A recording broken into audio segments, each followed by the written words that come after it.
A little bit about me. I'm basically the VRM's resident Theravada Buddhist. Um, I teach on every other Monday night meditations. I've given one of these talks before on the recollection of death. And I'm just super passionate about Theravada Buddhism. Uh, my interest pretty much started maybe like 8 or so years ago, maybe a little bit longer. And it dwindled over time. And then within the past few years, it really picked back up. I've been working under two meditation teachers. One is Santu, and he's part of this community too. And I've been really diving in deep. And so I just part of Theravada Buddhism is ethics. Like that's part of the practice. That's actually a huge part of the practice.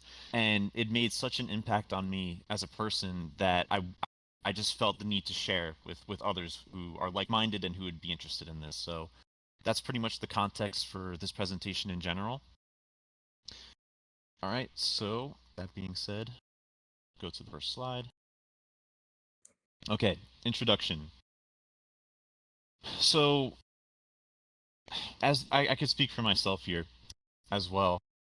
When I thought of the spiritual practice in general, not limited to any religion or specific spirituality, uh, I really kind of always put ethics in the background. I was always more interested in things that were glamorous, like ceremonial magic or visualizations or meditation, things like that. And I feel like it's the same way for a lot of people too. Like everyone knows that ethics are good or virtue's good, morality's good, but that's kind of the extent of it. And so what I'm aiming to get at in my talk today is just how important, if not ethics, is the most important part of spiritual practice. And I'll explain why. I'm coming at this from a Theravada Buddhist perspective. However, the way that Theravada Buddhists describe the practice of ethics, it's universally applicable, and that don't even have to be spiritual for it. This is just you can think of it in humanitarian terms as well. If you're atheist or you don't follow a specific religion, you can still apply this practice to your daily life. Yeah. So what I'm trying to say here is, and it's in line with Theravada Buddhist practice, is that ethics is meant to be practiced as much as possible, like all day, every day. And the reason it's all day, every day is because it doesn't just range from physical actions, like for example, like not killing someone. The range of practice goes to speech. So basically monitoring what you say, whether it's wholesome or unwholesome, and then one level further to thoughts. So it goes all the way to thoughts, whether or not you're monitoring your wholesome or unwholesome thoughts and trying to cultivate wholesome ones. So that's how the practice spreads from physical action all the way to mental action.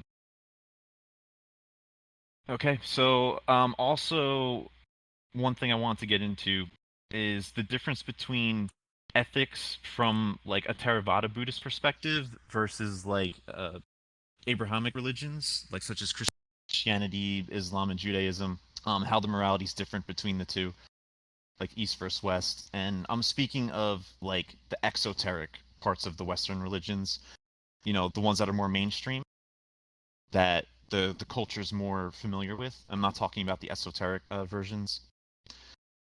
And in the Western religions, you can generally say that um, virtue practice is more about listening to the Creator God, listening to His commandments, and basically like this God said, this is what's right, this is what's wrong. You have to do what's right, otherwise you'll be punished for doing what's wrong. And that type of framework, it just doesn't exist in Theravada Buddhism. It's completely different. Theravada Buddhism, there is no creator God as there is in the West. I mean, they believe in gods, but there's no one that's responsible for everything. And that's one primary difference. The second difference is the reason for morality in Theravada Buddhism is to generate wholesome states of mind as opposed to unwholesome states of mind. And to figure this out, we go through trial and error as practitioners, and that's encouraged. The main difference between like the Western religions versus like Theravada Buddhist ethics and morality is that ethics and morality from in the West come from what the Creator God, he determined what was right, what was wrong. You have to follow what he says. And I'm generalizing. I'm not trying to get into the nitty gritty details here. I'm just generalizing. If you do what's wrong, you get punished, as opposed to the Theravada Buddhist, which is there's wholesome and unwholesome actions. That's just how the universe is. If you do wholesome actions, you will get wholesome results, as opposed to if you do unwholesome actions, you will get unwholesome results. That's just how it is. You can see for yourself through meditation or through your daily practice. And and, and so yeah, in addition to that, um, as practitioners, we want to ask ourselves, like, what kind of person would I be liable to if I do unwholesome things? Will I be more likely to do it in the future? And in Theravada Buddhism, a lot of the practice is creating good habits versus creating bad habits. So I just wanted to get that context out of the way, and I think that's really important. So there's a few reasons why we should practice virtue from the Theravada Buddhist perspective. And I'm not going to keep saying from the Theravada Buddhist perspective. Just assume everything else I say from here on out is from that perspective. If otherwise, I will explicitly say. All right. So it brings about the quality of non-remorse. So when we practice ethics, when we practice morality, we get this. We get this. It feels good to practice ethics. Like we can look back and say, "Oh, I helped this person get across the street," or "I donated and I helped this charity." Like there's an intrinsically good, wholesome feeling about that. And so that's one of the main reasons. But probably I would say the most important reason is because ethics and morality are a necessary foundation for samatha, which is calm abiding.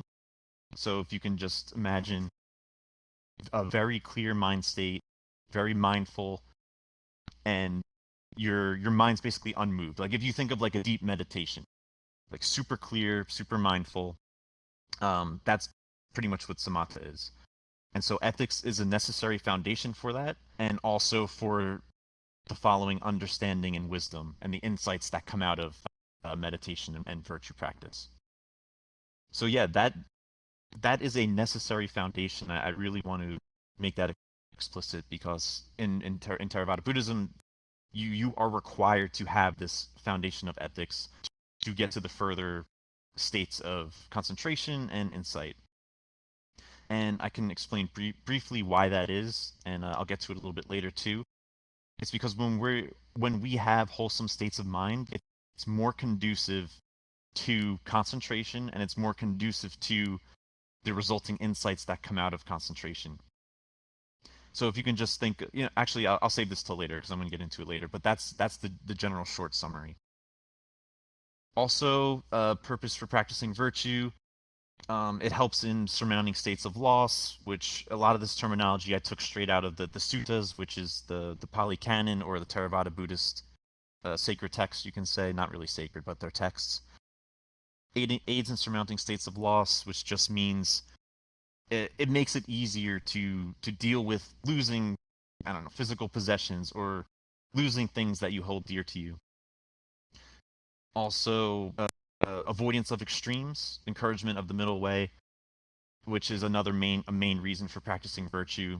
The Buddha did not want uh, people practicing to be like basically like ascetics, which were people that would starve themselves if they would think that if they even experienced like 1 ounce of pleasure, that was wrong.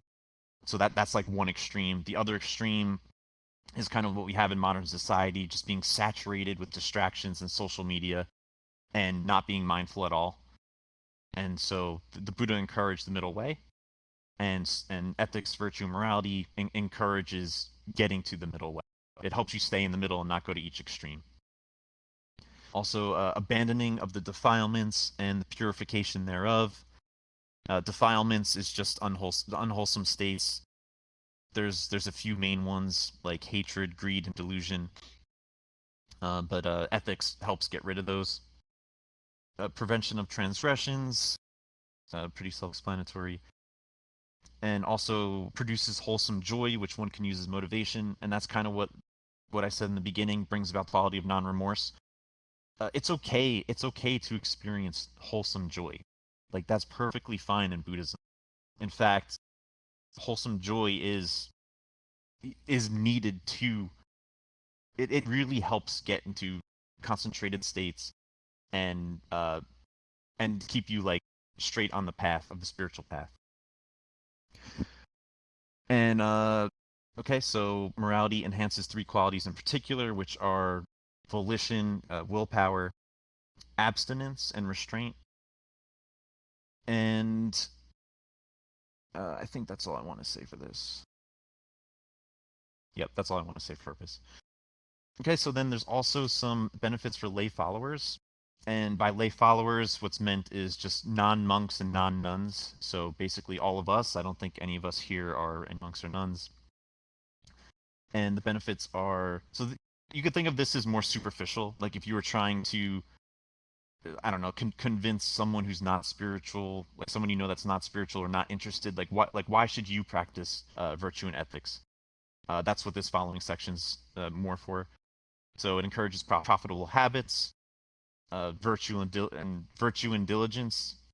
They bring a large fortune. That was a direct quote from one of the suttas.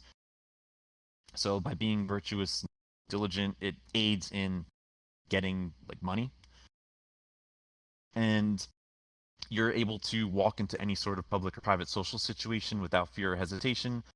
Like you can. This is an obvious one. Like you can think of people who you just think of someone who like maybe killed someone and like hid the body, right?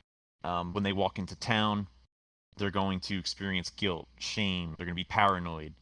All these unwholesome, undesired states. Whereas someone who practices virtue and ethics, they're not going to experience that.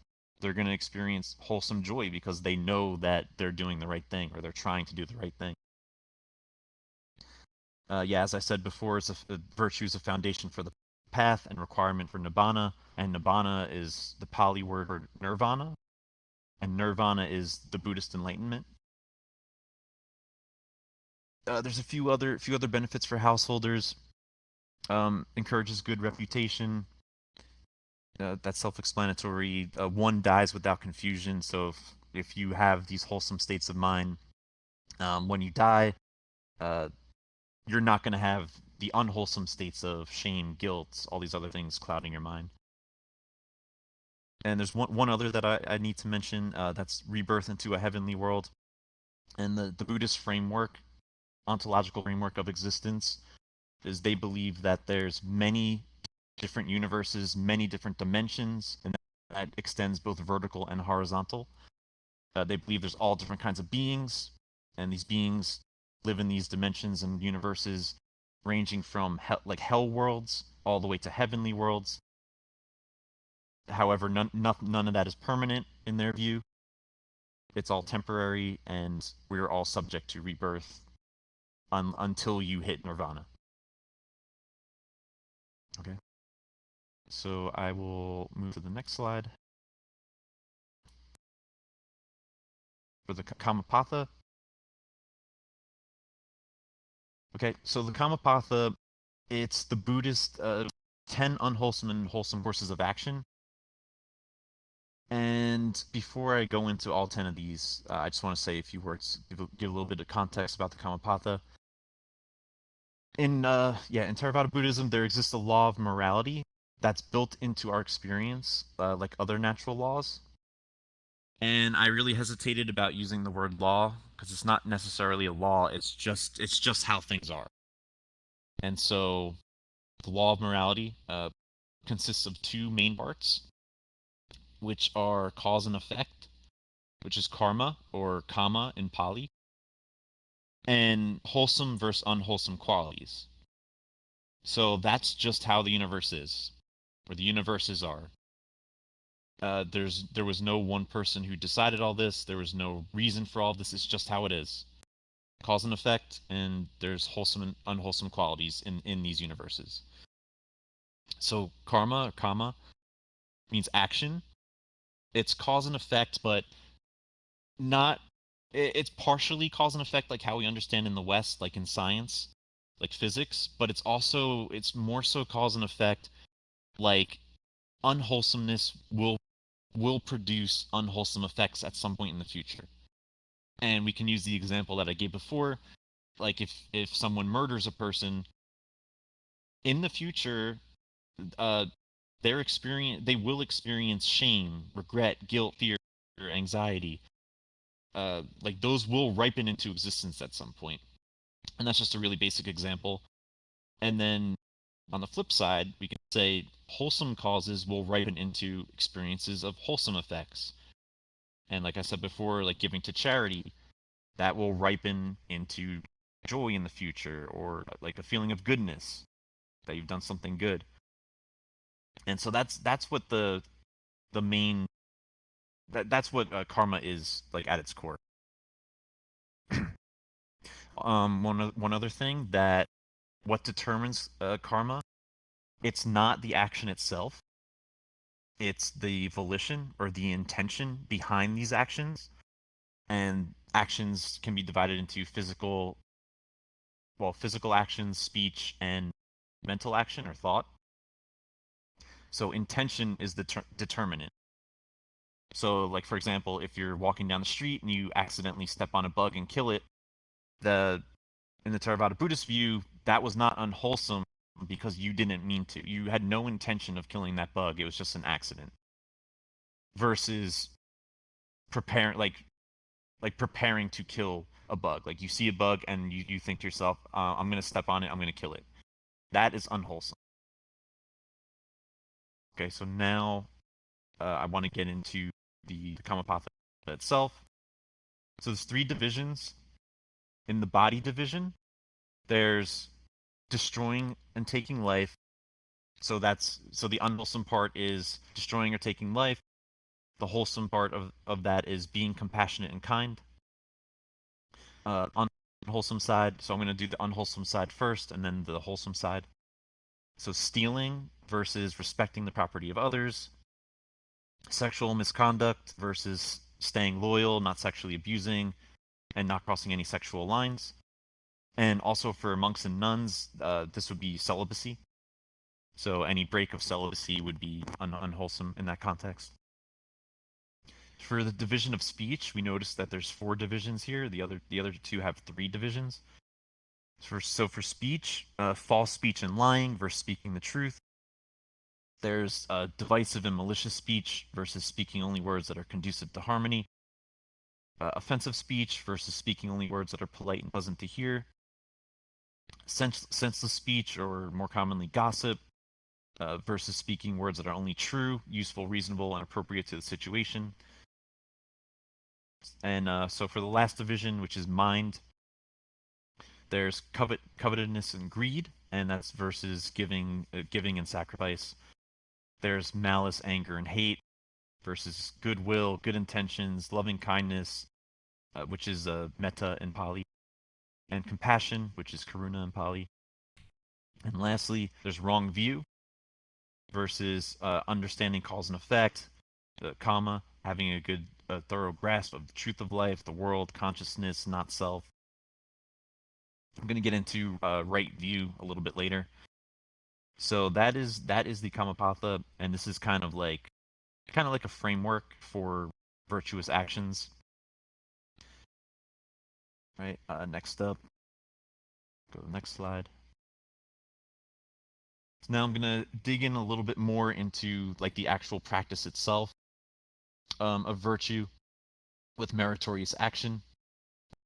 Right. So first, there's giving, and in Pali it's called dana or dana, and so this is about avoiding miserliness, and that just means greediness in regard to dwellings, families, gains, praise, and the Dhamma. And the Dhamma is just the Buddhist teachings. This is an active practice because you're trying to be mindful throughout the day. Like, am I being greedy in this situation? Am I not being greedy when it comes to do I want to not give someone close to me money that they need, or food, or anything? So it extends to everything. There's also delighting in generosity, which is the opposite of miserliness. Being freely generous, and this is actually a practice written in the Visuddhimagga. The Visuddhimagga is a very important book to Theravada Buddhists. There's a whole section on practicing generosity, and it's basically about going throughout your day, being as generous as you can with everybody, with everything, um, and yeah, delighting in relinquishment, which means like you feel the joy, like you're generating this joy of getting rid of things and helping other people.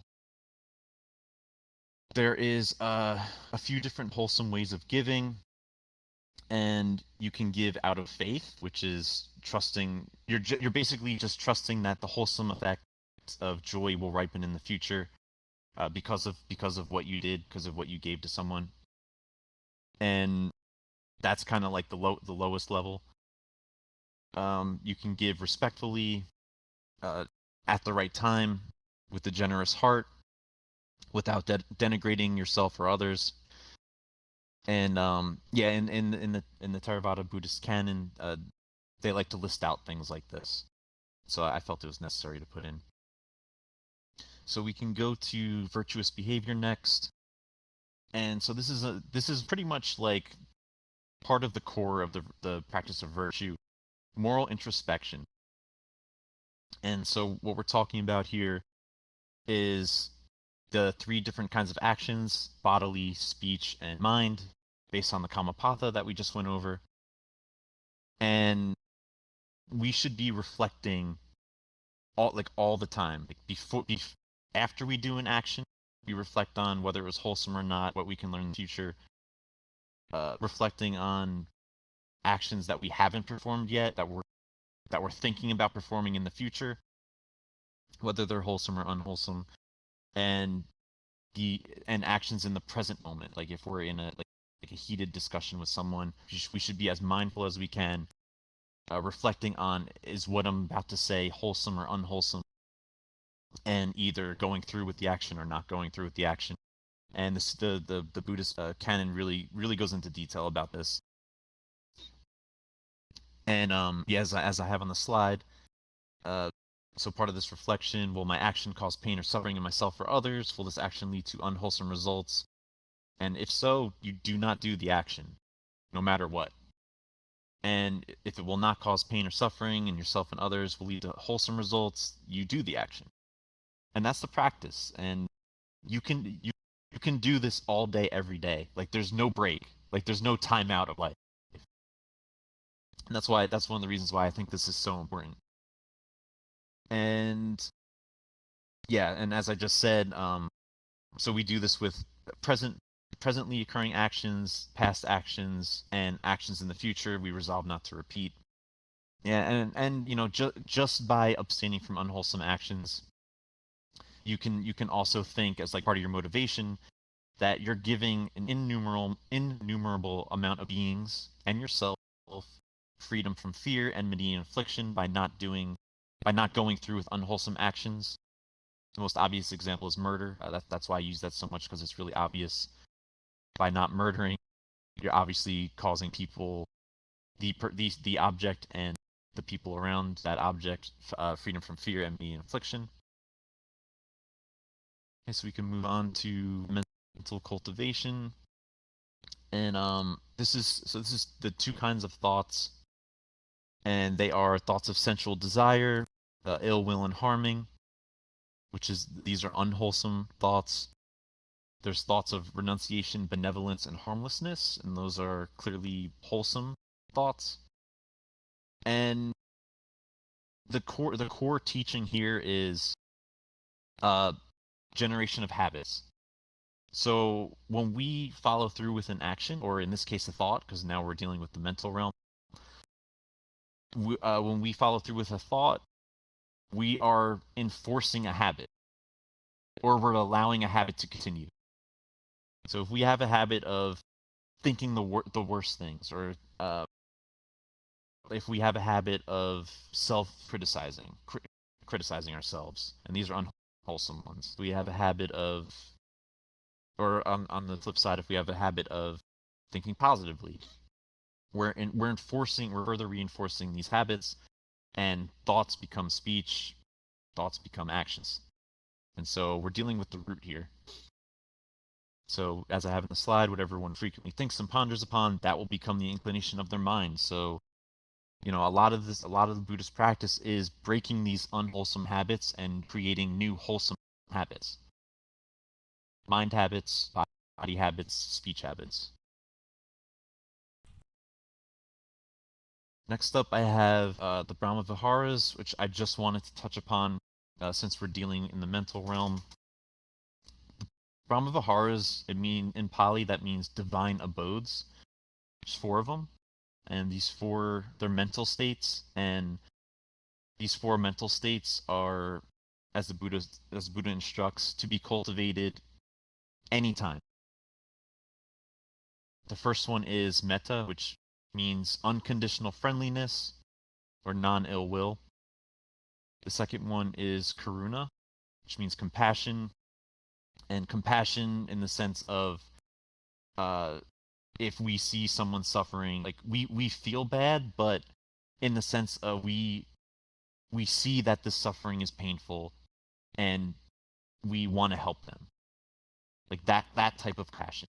It's not the type of compassion, it's not meant where you start getting depressed or you start feeling really bad and then that starts creating unwholesome mind states in yourself. That's not what karuna is. Karuna feels good. It's a joy. It's the joy of I see suffering in others, I want to help. Like I can imagine myself like hugging this person and them accepting my hug. Like that type of joy. Then there's mudita, which means appreciative joy, and this is like if you have someone really close to you who just won the lottery, or that's a little mundane. Like if they worked really hard and they just bought a new house that they loved for their family. The joy that you feel that they were successful in their wholesome endeavor, that's mudita. Then there's the last one's upekkha, which means equanimity. It's also my name. And equanimity is the simple way of saying it is being okay with whatever we experience. Being non-attached, or not detached, but non-attached, disenchanted with whatever we experience. So there's no grasping for, or there's no aversion. It's just I'm okay with whatever is, and that's it. So that's equanimity. And so the Brahma Viharas, these are meant to aid in mental cultivation, in not just in ethics, but in the Buddhist practice itself, and daily life too. All right, so let's move on to next slide. Okay, so sense restraint in the precepts. Just give me a second. All right, so sense restraint. This is another practical practice of ethics. So sense restraint, the moment-to-moment undertaking of wholesome thinking, speaking, and acting, while not going through with thinking, speaking, acting unwholesomely. Kind of a reiteration of what I said in the last slide, but this is more like there's two main aspects of sense restraint, which is keeping and avoiding. So we're doing what should be done, or the wholesome actions. We're not doing what shouldn't be done, unwholesome actions. And every time we have a chance to act, we ask ourselves, will I be acting out of greed, sensuality, anger, ill will, or ignorance, delusion? And here's the new part. If so, if I am going to do if I feel like my intentions are unwholesome and I'm about to act out, whether thoughts, speech, or actions, if I'm about to act out of greed, anger, ignorance, I endure the feeling, and endure is the key word. I endure the feeling no matter how badly I might want to just scream at someone, or how badly I might just want to curse someone out because they said something mean to me, or they said something mean about my partner. Or if you're like a monk or nun, like no matter how much I want to do something sexual. Like no matter how bad that urge feels, like that I need to do it, I don't. I just endure. I endure it, and it sucks. Like it's really hard. But that's because we've been generating these bad habits sometimes our whole lives, and in the Buddhist perspective, could be over many lives. So we endure the feeling, we don't act out of it, and so I just wanted to come in a little bit more on this. We, as humans, we normally are basically on autopilot to seek pleasure and avoid pain. It's almost as if we're hardwired to do that. And through this practice, like through the practice of sense restraint and morality, uh, we learned this third option, which we don't have to automatically seek pleasure, automatically avoid pain. There's a third option, and that's enduring. So we don't have to act out. And enduring or non-action, which to me, when I first learned about this concept, it was mind-blowing to me. I didn't know, like we know, but we didn't know that we don't have to act. Like we can do non-action no matter how intense the feelings are for us to do something unwholesome. Because those are our habits. Those are our bad habits. So over time, this becomes effortless. So once we start enduring through the unwholesome urges, we start developing new wholesome habits, and then it becomes effortless. And then discomfort from not acting out of these unwholesome habits, it fades away. And uh, I can give my own narrative here. I started following some of the kammapatha, or the precepts, which I'm about to get into, especially the one about not taking life. And in this sense, for me, it was about like not killing bugs, because I did that for my whole life. And so I started following this precept probably like 5 or 6 months ago. And I directly experienced, first there was the discomfort from not wanting to like step on a spider in my room, or not wanting to kill a bug that was on the wall in my room. And then over time, as I started developing these new habits, like at first I endured through the feeling of not wanting to kill them. I endured through the feeling of taking the bug and putting them outside, the bad feelings. Then over time, there was no more discomfort, and I actually started to view these bugs as other living things, just like me. Like they want to avoid pain. Uh, seeking happiness is maybe overstated for a bug, but they want to avoid pain. They want to live their lives. And so for the first time, I actually got to see that in like a experiential way. And now it's effortless. Now the thought of killing a bug is just, I can't believe I ever did that before. And so yeah, my little story is that's the narrative of this whole teaching. So we endure, we perform non-action with unwholesome habits, and then over time we develop wholesome habits, and then the discomfort that we used to face is just gone. And so that's sense restraint in a nutshell. And sense restraint also covers, we can think of like in our modern age, like let's just say we're driving somewhere. Like how many people, like myself included in the past, have to put music on or have to have some sort of stimulation because it's uncomfortable to sit in silence, or it doesn't feel good. Like we need something to entertain us, like while we're driving, or if we're sitting down on the couch, we get bored. And boredom, by the way, is a neutral feeling. Boredom itself isn't bad. It's the discomfort that accompanies boredom is what we consider consider bad. So, like if we are sitting on the couch and we can't just sit there doing nothing, we feel uncomfortable. Like we need some sort of stimulation or entertainment. So we go on our phone, we scroll social media, we get the hits of dopamine. And so sense restraint is dealing with that boredom, impatience, uh, discomfort, and not acting, like not grabbing our phone, not putting the music on, not doing something that'll give us pleasure. And that's the other limb of sense restraint. So That's a tough practice, but the payoff is huge. All right, that's all I wanted to say about sense restraint. So we can go to the precepts, Buddhist precepts. There's 5 and 8 precepts. Well, there's more. There's more than this, but these are the basic precepts. And monks and nuns have, well, there's this text called the Vinaya, and the Vinaya is this huge text in Theravada Buddhism that describes all the rules that monks and nuns have to follow, rules of monastery and the monastic community.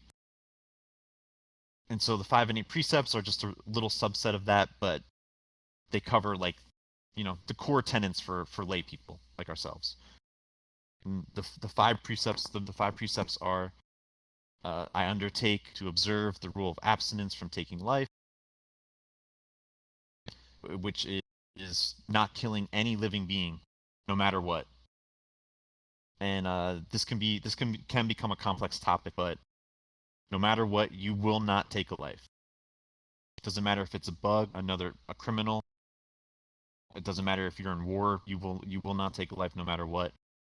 Yeah. So in relation to this, there's a sutta, a Buddhist text where the Buddha said that to practice his morality correctly and his restraint, his abstinence from taking life correctly, it wouldn't matter if you were being chopped up limb from limb from a group of thieves. If you showed even 1 ounce of anger or ill will towards them, then you were not practicing the Buddhist teachings correctly. And so I thought that was really powerful. I mean, that's really unintuitive for, how we were taught in the West. But that's to the extreme that the abstinence from killing or anger or acting out of anger and ill will is taken. The second one, I undertake to observe the rule of abstinence from taking what's not given, so that's stealing. So no stealing of any kind. Abstinence from unchastity. Yeah, so sexual misconduct, like we covered above. But if you're monastic or a nun, celibacy. Abstinence from false speech, so lying. And the 5th one's new.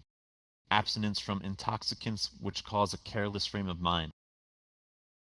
Now, this one's tough. This one, the obvious one is alcohol, or, some of the hardcore drugs like heroin, meth, cocaine. But when it comes to caffeine, it depends. Like, as lay people, that's fine. As lay people, you're allowed to have tea, coffee, whatever. As a monastic, it depends. So it's not too straightforward. But you can abstract this precept into not just intoxicants, but like what we consider intoxicants. Like if we play a video game like Call of Duty, where you're super entranced into the game, you're not mindful at all about what's going on around you. Your attention's just hyper focused on the game and winning the game. Could that be considered an intoxicant? Uh, some Theravada Buddhists say yes. Would it be breaking a precept? Not too sure about that. I don't believe so, but it just helps you to think of like why do these precepts exist? And as I said in the beginning, they're not hard and fast rules that come from like a creator god. So they're good to think about as to like why, like what's the reasoning behind these. So yeah, when it comes to me, like I would even say mindlessly scrolling social media is a form of intoxicant causing a careless frame of mind, because you're hyper focused on your phone and not what's around. You're not being mindful of the continuous present moments that are arising. So those are the 5 main precepts. Like these are the precepts that lay people take. A lot of lay people take, myself included. Also, a lot of times if you go to retreats at Theravada, or even not even Theravada, not even just Theravada, but other types of Buddhism as well. If you go on retreats, they make you take these 5 precepts minimum for the time you're there. And then there's also 3 additional ones, which are not as common, but still common. And a lot of retreats also make you take these additional 3 precepts. and that is the rule of abstinence from taking food at the wrong time, which just means no eating after noon. Okay, so why would this be a precept? Well, the reason is after you eat, first of all, when you eat, we eat because it feels good. Like, of course, we have to eat to survive. Like, that's a given. But I'm speaking in the sense of like in our modern society, we love going out to eat. We love eating delicious food. It feels good. It gives us pleasure. That is distracting. That is distracting from mindfulness. So that's one. And the second part is when we eat, our bodies fluctuate and we normally feel drowsy after eating. Like once our body before our body stabilize, once we have the sugar, carbs, all the calories, we get drowsy. We want to take a nap. Like our mindfulness shuts down. And so by limiting when we can eat to just one part of the day, that means that we will not get drowsy or tired or less mindful from eating, since we can only do it in the morning and the early afternoon. So that's the reason for number 6. The seventh precept: abstinence from dancing, music, visiting shows, flowers, makeup, wearing of ornaments and decorations. This one kind of ties into what I was saying about the intoxicants. So I think like scrolling through your phone would actually fit better under this precept.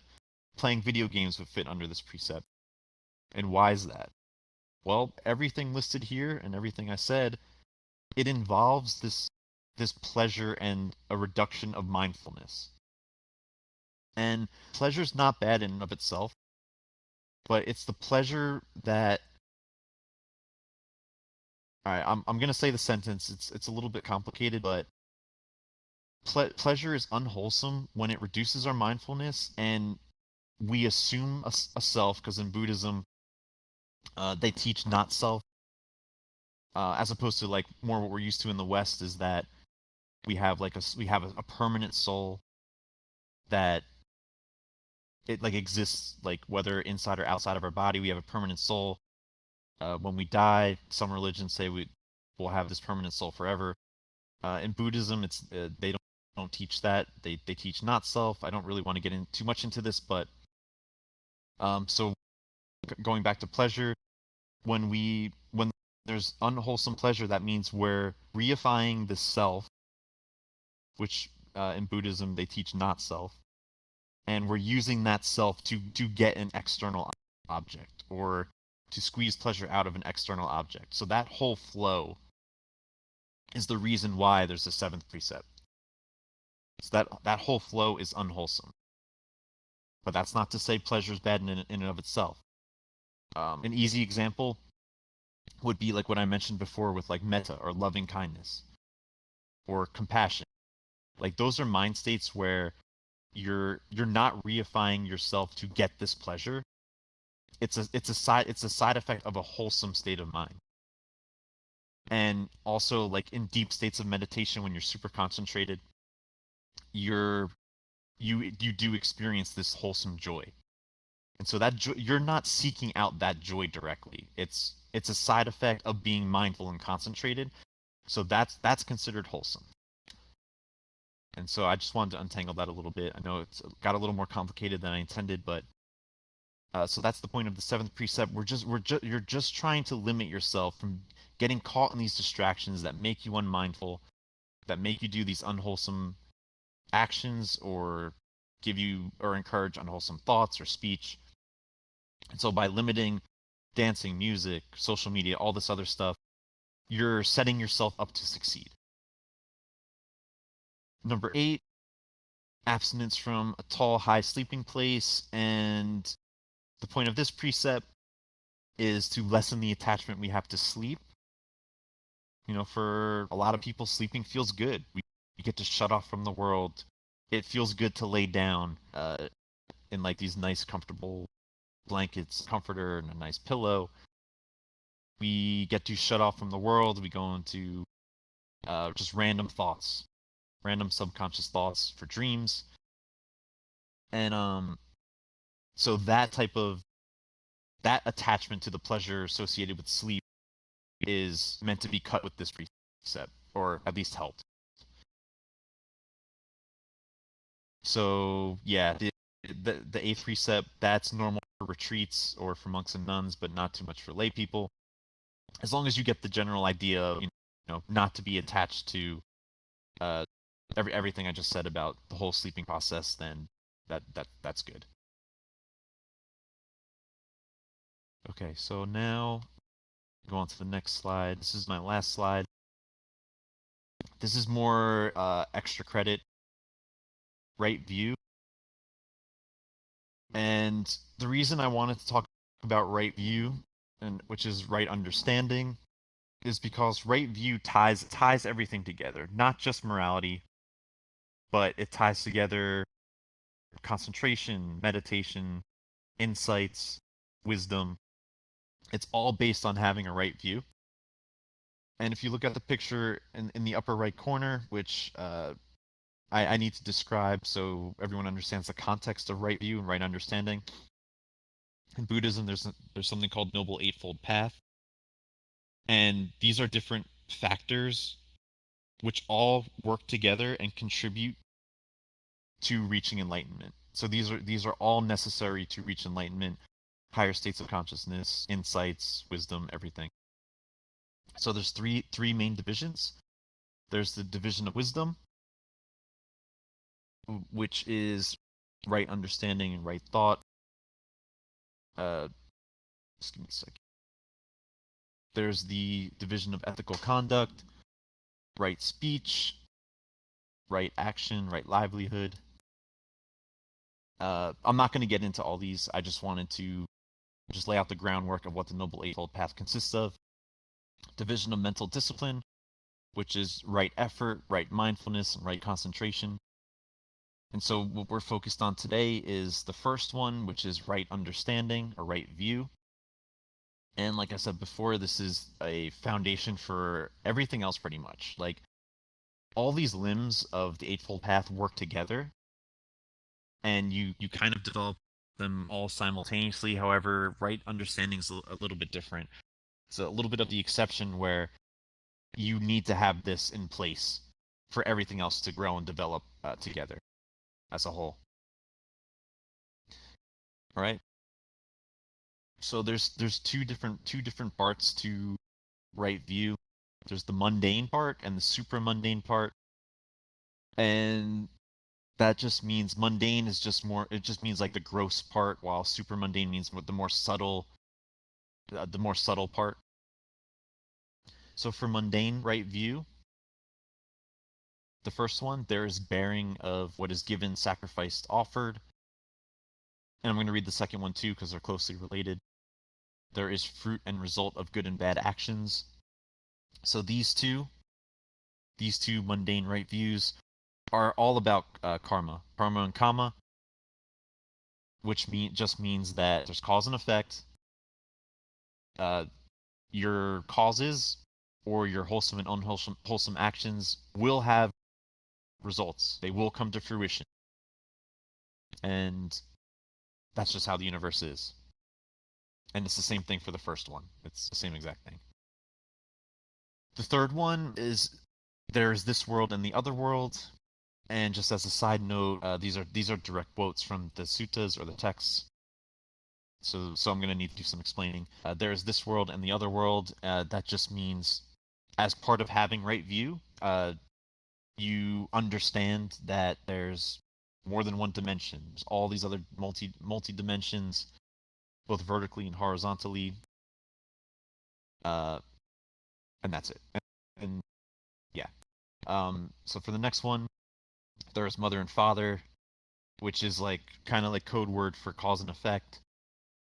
The Buddhist canon really doesn't have many of these code words, but I think this is more cultural.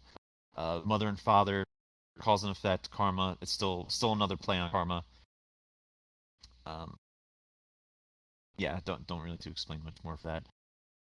The next one, there are beings spontaneously reborn, which means there's rebirth. That so there's rebirth in all these other dimensions in our current human world. all these other worlds, there are beings constantly dying and being reborn. Last one, there are in the world ascetics and Brahmins, which just means like wise Buddhist teachers with right conduct and right practice, who through their direct knowledge make it known to others. I think that's pretty self-explanatory.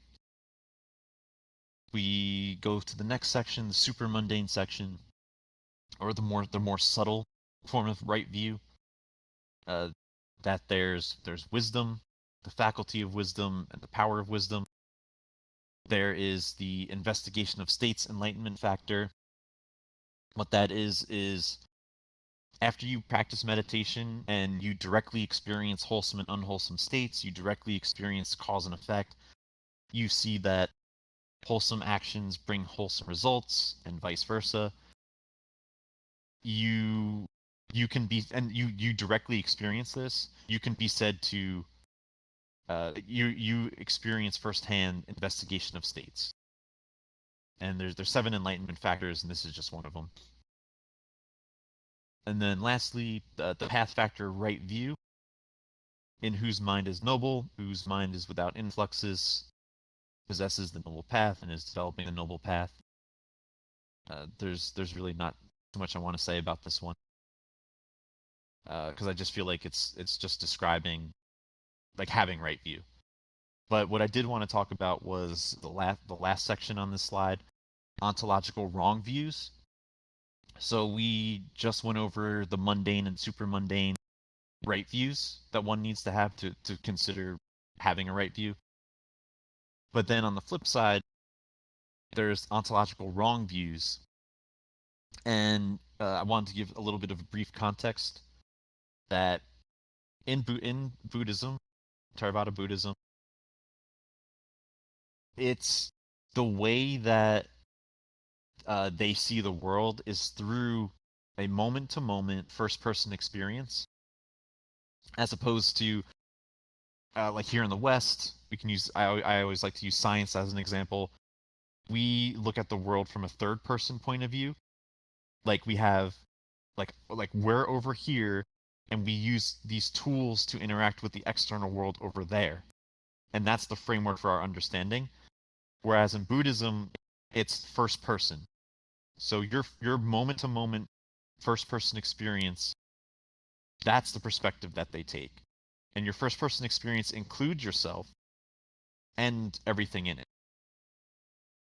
And so they teach that every single moment is a new experience that arises and the previous one fades away. So this happens moment to moment, nonstop for your whole life, for lifetimes, and that's the nature of the universe.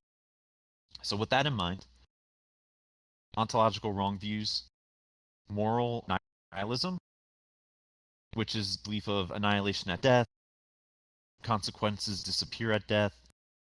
We can pretty much say that's like Western materialism. And the reason this is a wrong view, and why if you had this view, it would be impossible to reach the higher states on the path, the spiritual path, is because of the cause and effect. Like when you meditate and you directly experience cause and effect firsthand, and how I was talking about wholesome actions cause wholesome effects, and vice versa, you see that like in each moment, like there is a cause for what happens in the next moment. Like it's not predetermined, and it does, like one moment doesn't stop and then there's nothing else after that. And then if we take the flip side of this, moral relativism, actually this isn't the flip side. The flip side is eternalism, which I think follows nicely. So I'll go into that one next. So there's moral nihilism on one hand, then another wrong view is eternalism, that conditioned phenomena are permanent, and there is a permanent independent self. And so the main point being is like when you meditate, get into deep states of meditation, if we were to see that phenomena from one moment transition to the next moment unchanged, that would be eternalism. But however, according to Theravada Buddhists, when you do examine reality, deep meditative states, that's not what happens. Phenomena arise and cease instantaneously, and they cause new ones to appear, and the cycle goes on. So there's two other wrong views: moral relativism and fatalism. So these are kind of related. So moral relativism, doctrine of not non-doing, no consequences for actions.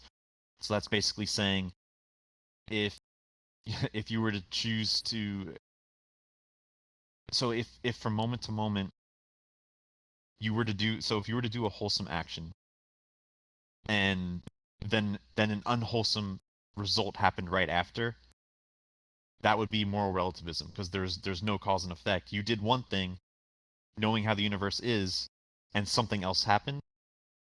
That's moral relativism. So that's a wrong view, because the answer is, for each of these, when you are deep in meditation, you're mindful, concentrated, you can observe that that's not actually the case. That's not actually what happens in the universe through our experience. And then fatalism, non-causality, which is just basically thinking that you can just turn off yourself, not do anything, and the whole universe and yourself will continue on autopilot. Like The Sims. Like, you can think of The Sims. Like, if you give us, like, The Sims video game, if you can give The Sims like a list of different commands to execute, like go eat, then go to the bathroom, then go work out. They're not doing anything. They're just uh, they're being told what to do, and nothing they do will matter, will impact what's actually happening. So that's fatalism. Okay, so that is right view and right understanding. Um, that's my last slide. Just want to go to the sources page. Give credit where credit's due. A lot of this stuff came from the Nikayas, which is the Theravada Buddhist Pali scriptures, Visuddhimagga as well. I want to give some credit to Santu, who's my meditation teacher, the Hillside Hermitage YouTube, and the Manual of Insight, the book by Mahasi Sayadaw, and he's the founder of the Mahasi tradition. But yeah, just want to wrap it up by saying, yeah, so the practice of virtue and morality, it is so foundationally important from the Theravada Buddhist perspective to generate these wholesome states of mind where you're not only mindful, but um, you're you're not being clouded by unwholesome states of mind that preclude mindfulness, and it keep you distracted, attached to things in the world, averse to things in the world, where you're not able to get like a firm anchor. You're not able to get a firm anchor in our crazy experience of life. Uh, that can be so enticing. And so I like to use the example of, if you're trying to lucid dream, like when you're dreaming, you're completely sucked into the dream. You're not mindful. You're just going along with emotions and the scenery, the senses and everything. But when you get lucid, you stop for a second. You're like, wait, I'm dreaming. Like, you're mindful in that moment that you're dreaming, and you're detached from that whole dream world that you were so absorbed in a minute before. And so that's what the point of uh, having virtue as a foundation in your spiritual practice. Like, it's having ethics and virtue and morality is like a guard against being sucked into these distractions, sucked into the world, sucked into pleasure and pain, and it gives you a firm standing where you can you can meditate, you can do ceremonial magic, you can do anything else, but you're you're not absorbed anymore. And so by having this practice, which you can do moment you wake up, moment you go to sleep, even through sleep, uh, this will be the bedrock that will really, really enhance your practice, no matter what religion, no matter what religion or spirituality that you follow, and even non-atheists, humanitarians, society in general. So it benefits everybody. And yep, I just wanted to relay all this to our community, because it means so much to me, and it's such an important part of Theravada Buddhism. And that wraps up my presentation. So can open the floor up to questions. I guess I can get us started with the first question. Anything you have to say for people who might struggle effectively putting things into practice, like the process of trial and error when it comes to ethics and morality and so on? Trial and error exactly describes the process. Like we have these guidelines, and I went over the guidelines throughout the talk, like the kammapatha, the sense restraint. So they're guidelines, and for us to really see the effectiveness of these guidelines of what's wholesome and unwholesome, like just hearing me talk about them or just reading about them in a book, it's theoretical. It's one thing. But it's when you try to put them into practice and you're like a scientist, you're like an observer, you're watching what happens. Like, oh, if I do something wholesome and I'm being mindful, and I see the result of that wholesome action, then that resonates with you. Like you directly experience the cause and effect, the results, and so that's one way of generating a new habit. But these are habits, as I said in the presentation, that could span for our lives or even previous lives, previous lifetimes. And so it's not something to be discouraged about. It's not like by doing something unwholesome when you're trying to be virtuous and ethical, you don't need to beat yourself up about it. Like that's life. We have these habits. It's going to happen. And it's going to happen a lot, but at least we have these guidelines and at least we have the intention to try to do the right thing. And we need to know that it takes time and we're not going to be perfect. And we need to see that directly. And once you start seeing directly the cause and effect, that's when change really starts happening. Thank you very much. It's just a question about like the kammapatha and the 5 precepts. I'm not interested in the full 8 precept for now.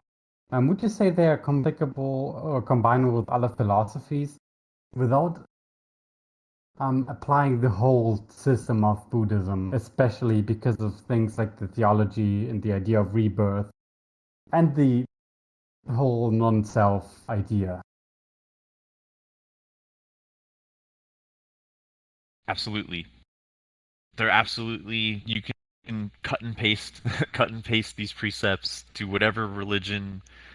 And when I say whatever religion, I'm not talking about maybe fringe religions that don't put morality as like to the forefront. But any of the mainstream religions, esotericism, non-religion, atheism, like humanitarianism, you can cut and paste these precepts and still reap the benefits of this morality for sure. Absolutely. And you can experiment with whatever tradition you follow. You can experiment. Like you can take these precepts, or you can intend to follow them as much as you can, and you just observe. You just observe what happens. Okay, thank you. I had a couple questions, but I think one that I would like answered the most is you were talking about endurance. Like if someone is saying something that you disagree with or shouting at you, for example, that endurance would be to like not shout back or something along those lines. Is that a for example? Because I was thinking then in those terms that basically I'm going to use the example of my brother. See, he feels as though, like, let's say, for example, someone is saying something he disagrees with. He feels that he would be denying himself, like his immediate reaction in that moment is how he genuinely feels. So if he feels anger, that it would be a disservice to himself to not express that. And like for example, if I was speaking about something, he would just instantly interrupt me and say, "I don't care." And just because I know how he is, I would just let that slide because he thinks, he's being genuine. But I don't know, I just I was thinking, what do you think about that? Like, do you think that's a fair way to look at the world, or I mean, I really don't know like how to approach that, or like it's a weird lens to look through, I think.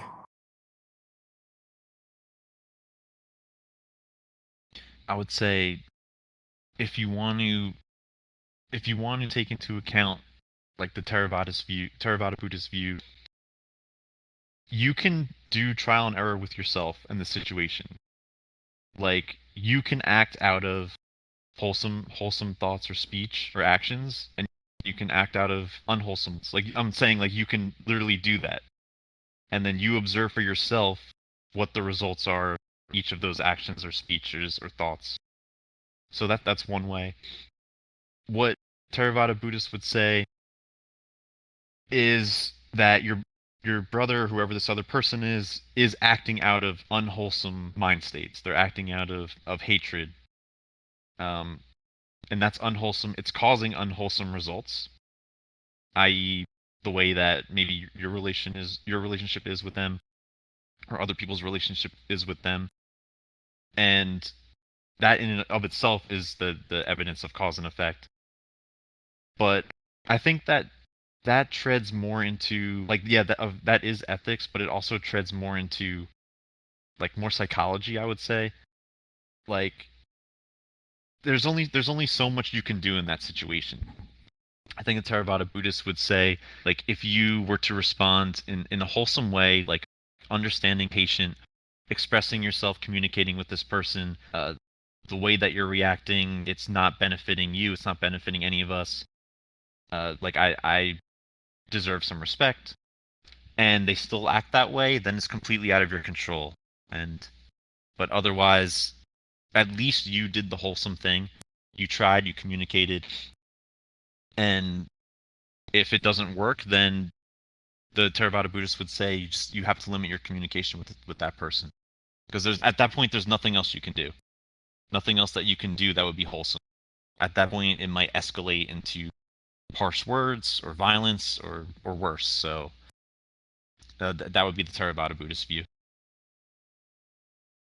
You talked about, and I really like this part too, where in Buddhism they talk about right thought and right action, and right can be so subjective, and it can be based on the culture that you're raised in, down to the how your parents raised you. So I really like the fact that you used the word wholesome, because I think that resonated more with like an internal compass of, I don't know, it had something different about it that I could relate to more and actually like piece that more into my life of like, oh, because wholesome feels like this, that means that this is right action. It was more relatable, so I really like did enjoy that part.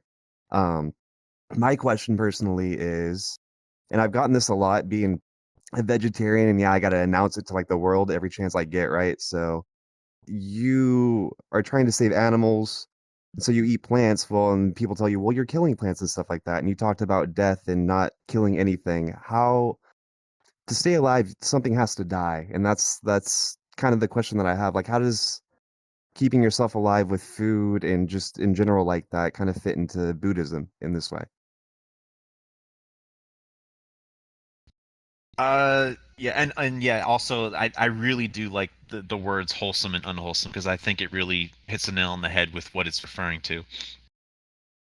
When it comes to eating, yeah, I mean, we're stuck in a universe where we have to eat living things to survive. That's just how it is. So when it comes to I'll speak from Theravada Buddhism, is that, well, let me start with what monks and nuns are allowed to do, because this will put it in perspective. They're allowed to eat anything, including meat, and this is from the Buddha in the Pali Canon. They're allowed to eat anything that they're offered, because they go on alms rounds. So they go to people's houses and they beg for food. They're allowed to eat anything that they're given, as long as the animal wasn't killed for them. Okay, so I just want to give some perspective for monks and nuns.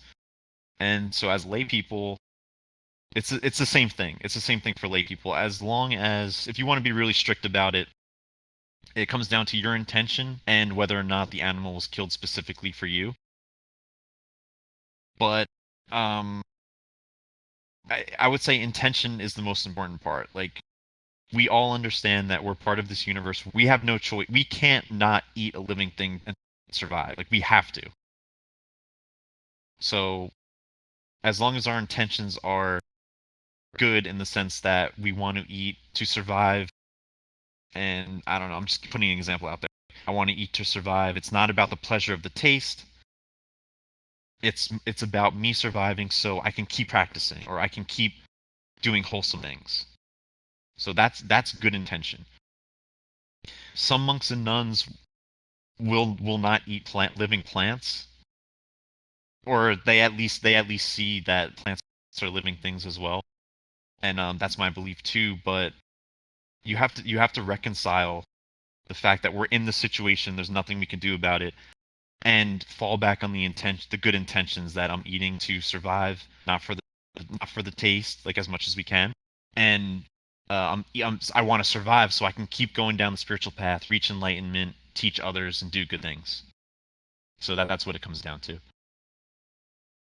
I like that. I agree. No, definitely comes down to intent. Thank you very much. Hey, thanks for the presentation. I wanted to make a couple comments from a strictly outside of this system, a little bit of Vajrayana perspective. I'm a little bit of tantric apologist, so I want to make a comment about specifically about food and sleep. So there's a couple of those precepts about them, and I think practicality is also important to consider. If you don't eat well or if you don't sleep well, your body is not going to be reinvigorated, and that will hinder your practice. And I think also when it comes to mental stimulation with entertainment and stuff like that, I think there's like moderation is good to consider. I think those things can be good. So I think it's just good to think about the principle of what is conducive for energizing the mind and being mindful for the sake of developing these wholesome qualities, rather than being dogmatic or too idealistic about these kind of things. Yeah, 100%. Yes, that's so one. Yeah, one of the things that I wanted to get across was the use of trial and error as lay practitioners. Like we see for ourselves why these precepts exist, or the kammapatha exists. And yeah, there has to be a middle way, because if we starve ourselves, or if we don't sleep, we deprave ourselves of like every single little bit of pleasure. That's not the middle way. That's extremism. So the underlying point is what you were saying is why am I either craving these things, or why am I averse, and how do I limit these attachments? How do I limit these like aversions?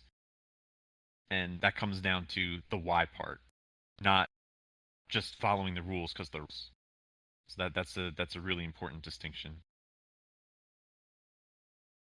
And yeah, I mean it is trial and error, and we're also lay people. Like monks and nuns, it's a little bit more dogmatic. However, they're still encouraged trial and error, but they're given these rules, and by people that they trust, like people who robe up to become a monk and nun. There is a little bit of faith involved. Like they have faith, sometimes through their own personal experience and meditation, that these are correct, and that the Buddha and his teachers also followed these precepts and these teachings. Remember, one of them's not to lie, and so there's a little bit of faith involved. But yeah, I 100% agree that it's not about the dogmatic, just following the rules, like Western esoteric religions can be. It's more about see for yourself, and then choose to use this framework after you've seen the benefit yourself. Yeah. All right. Well, my question is actually very similar to Alias, but I'm gonna, I guess, be a little bit. I guess it's a bit more general though, and I'm curious about your opinion specifically, because I'm pretty sure, based on your presentation, I can guess the answer from a Theravada Buddhist framework exclusively, but perhaps you have a slightly different opinion, and that's that my understanding of the system of ethics was developed directly from insight. So, is it a reasonable expectation that adopting these ethics, even if you don't have that frame of mind that originally led to that insight, so you're not necessarily mindful, that even adopting these ethics over time will lead to those insights just through the observation of the effects that they bring. Yes. Yeah, that's the Sweet. short answer is yes. It's a short question because you said something earlier about like you used an extreme example of a I forget what it was specifically, but it was something about if someone was being chopped up and robbed or something. It's, not showing any unwholesome. I can't remember exactly, but I think. Do you know what I'm trying to reference here? Like what you were talking about? Yeah, the Buddha Like, do you remember? saying even if you were chopped up by thieves, you still wouldn't have an ounce of anger or ill will towards them. Yeah, but my my my immediate instinct was like, I mean, is it not justified in that situation to have like some sort of unwholesome, for the sake of your own survival? Or I mean, I was just wondering what you think of that. If I were to have heard that 4 or more years ago, I would have immediately thought, no, like self-defense, like I'm being chopped up, like it's natural to feel anger or want to like fight back or whatever. Yeah, like for sure. The reason my views changed is because of the whole framework of Theravada Buddhism itself, and I'm talking like the ontological framework. Like their ontological framework involves not self, and I don't want to get like too specific with this response, but you get to a point where in your meditation practice and your understanding, where you see that moment to moment experience is just cause and effect, and also uh, it has these three qualities: impermanence, like everything that arises in experience will cease; unsatisfactoriness, the fact that everything that arises and ceases, that we can't extend it and we can't control it, we can't directly control it, we can't tell it to not go away, is unsatisfactory. And the fact that we can't do those things means that there's no external self that's in control. And so yeah, you have to look at that question from that framework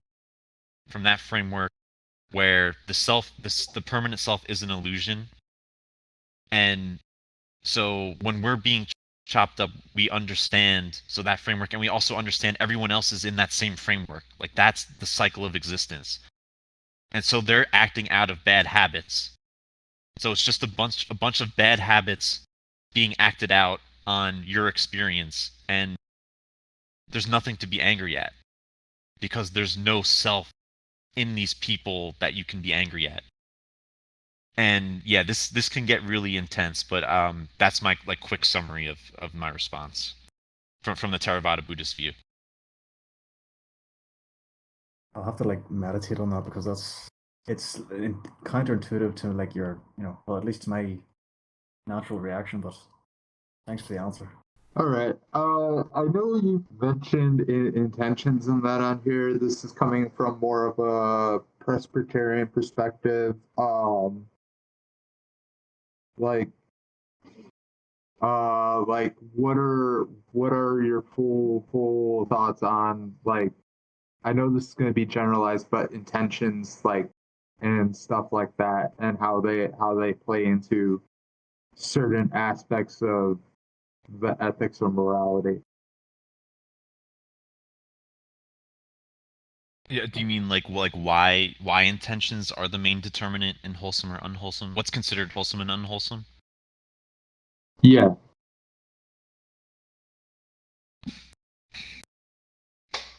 That's a good question.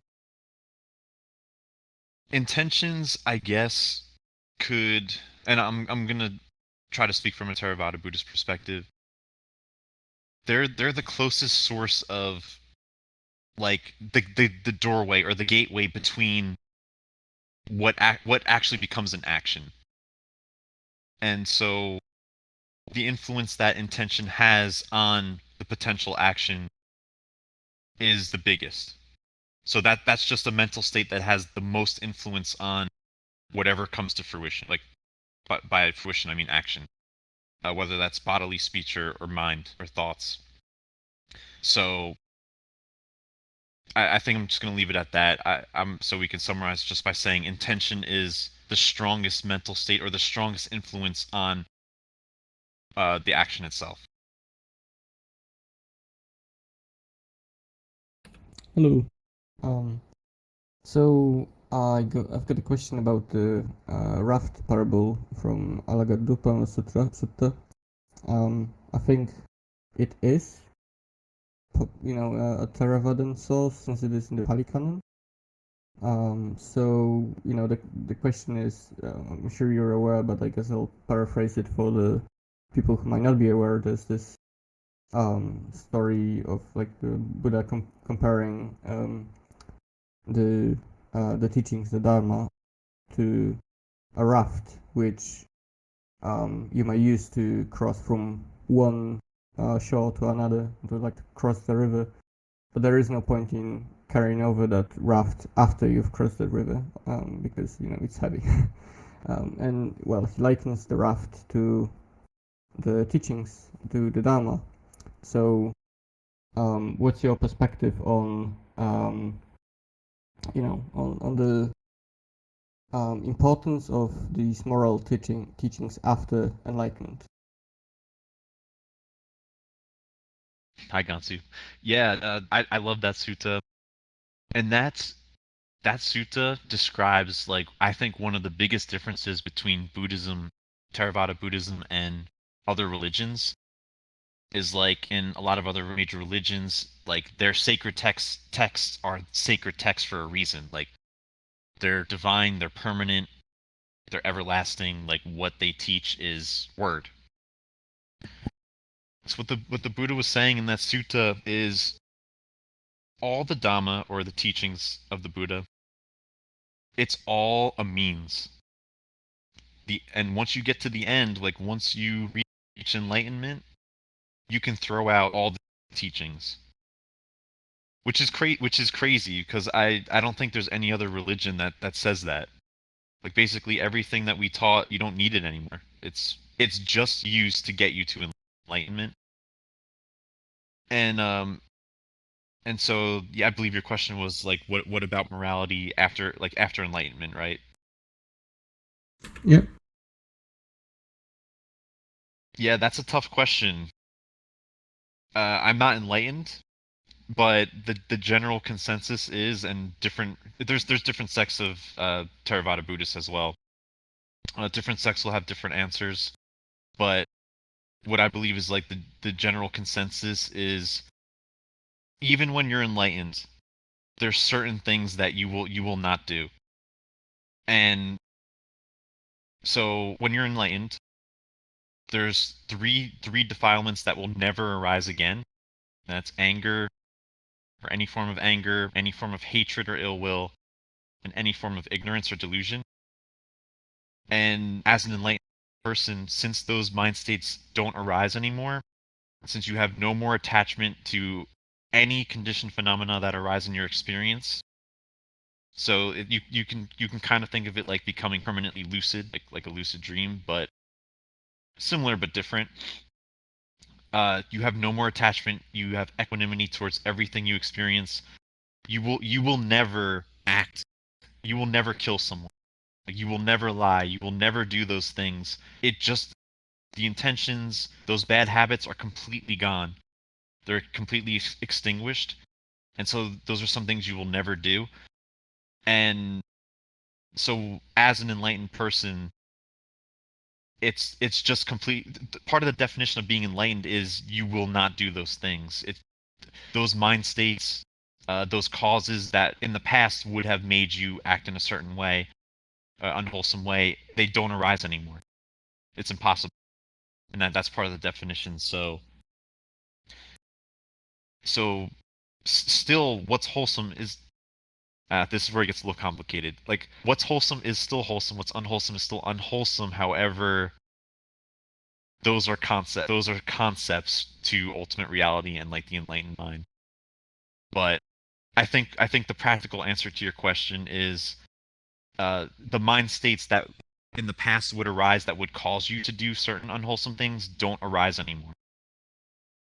And if someone does, and this is a good test, if you're Buddhist and you want to like test your teachers, and who if anyone says they're enlightened, they will not uh, they will not do anything unwholesome, as I described in lecture today.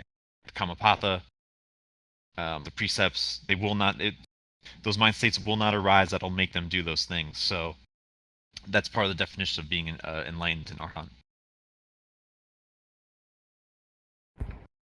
So, Does that answer your question? could you summarize this as then these moral precepts are no longer necessary as precepts because they have been internalized?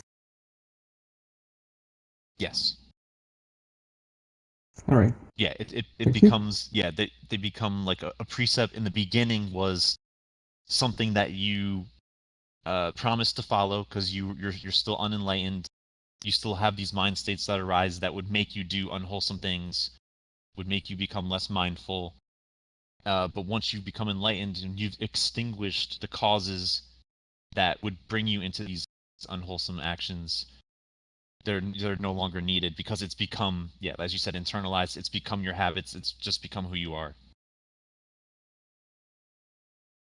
Fake it till you make it. I'm sorry, what was that? Fake it until you make it. Basically, these precepts. Yeah, you can, but it's more encouraged to see for yourself why they exist. But yeah, that does it is helpful to involve a degree of faith. And I was trying to get a little bit at this before, that the people who enlightened beings who have extinguished the unwholesome roots, that there's a little faith that you trust them, and through your own experience you see why, and you see the cause and effect yourself. So, but yeah, yep. Well, I guess I have one more thing to throw out there. You did touch a couple times also on Western esotericism and like just personal development or humanitarian atheistic views on ethics and so on. Yeah, I guess just to share a little bit from my own experience, what made it so interesting for me was realizing that, you know, where I first thought, you know, freedom is just doing anything you want, right? Or giving into any kind of whim or whatever. That kind of changed. I had a realization. It's really freedom is to be free from, you know, all these kind of attachments or aversions or things that kind of take possession of you. Whatever system of ethics or morality, at least investigate some of it. Do some cherry picking if you want. But consider it because it's yeah, extremely productive thing to do for spiritual life, mundane life, making a lot of friends, you know, having no regrets, and yeah, confidence in yourself and all those kind of things. Yeah, that's my personal experience. Why I ended up really appreciating ethics.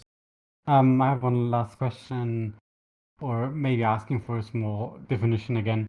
Lately, I've been getting into the idea of amor fati, which is loving and embracing the fate as it is. And your short definition of equanimity reminded me of it. That amor fati might be the way towards it in a way, or I just see the similarities. Can you explain again what equanimity means in the Theravada Buddhist way? Yeah, sure. Wait, can you define that word again? Amor fati is accepting or loving the fate, your own fate, which includes like your past, your experiences, basically anything that you experience. Yeah, that's pretty much the definition of equanimity. I wouldn't say loving your experience, but it's more accepting. That's a good word. Accepting anything that arises in your experience. Because at that point, you know, I'm talking equanimity, like deep equanimity is, you know, there's no concept of self in what's arising. You're just experiencing this continuous flow of phenomena that are arising and passing away moment by moment, and there's no attachment, no aversion. It's just, yeah, complete acceptance. I really like that word. Acceptance, Okay. disenchantment. It just going with the flow in a sense, but I think acceptance is better. Just like one last closing remark. First of all, yeah, thank everyone for coming out today. Sure. I love this community. I love the turnout. I just wanted to say, yeah, the point of this presentation was to basically encourage the practice of ethics and morality. So for everyone here, why not tomorrow or someday this week take a few of the precepts for a day and observe for yourself like the causes and effects. Like if I follow this precept, I don't do this certain unwholesome action. Like I don't kill bugs for a day, or I won't lie, even joking. Like I won't lie at all for a day, or I won't drink like on a Saturday night when I normally drink. And just see for yourself what happens through trial and error, and that's a good starting point. So yeah, this is, and you can even do this with thoughts. With your thoughts, I'm not going to encourage these certain thoughts that I've been thinking for a long time, or anything. Just put it into practice and see for yourself. That's my ultimate goal. I just want to see people that they're able to do this in practice, and that they know it's a possibility, and the results that come with it. So yeah, thank you very much.